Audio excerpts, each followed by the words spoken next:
A modern automobile is essentially a rolling computer network. Scattered throughout the chassis are up to 70 separate electronic control units, managing everything from engine timing and anti-lock brakes to the power mirrors. If engineers connected every one of those modules using traditional point-to-point wiring, like a standard USB or UART connection, the vehicle would be weighed down by miles of copper cable. The resulting harness would be heavy, expensive to manufacture, and highly prone to failure. To solve this, Bosch developed the controller area network in 1983.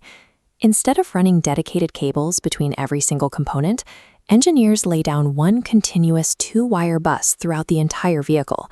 Every module simply taps into that central line.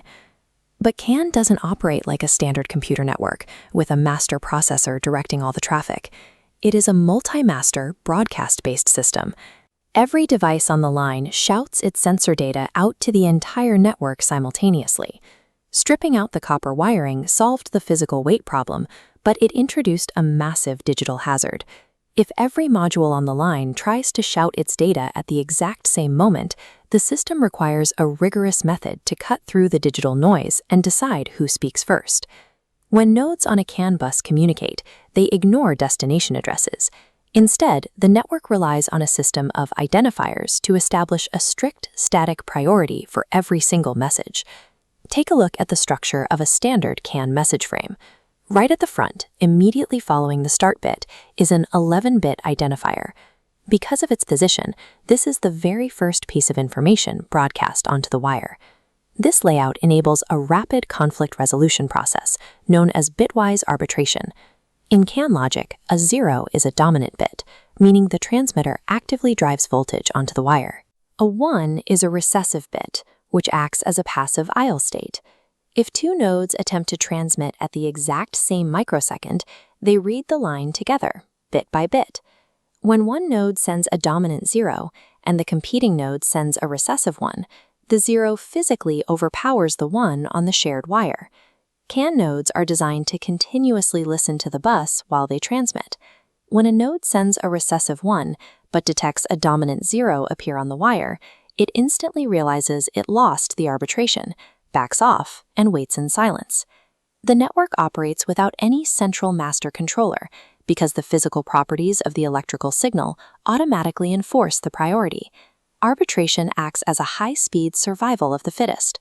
Because the 0 bit is dominant, the node programmed with the lowest numerical identifier transmits more zeros at the start of its frame, guaranteeing it wins access to the bus. In a real driving scenario, the electronic control unit for the airbags is assigned a very low identifier, while the module controlling the power windows gets a much higher one.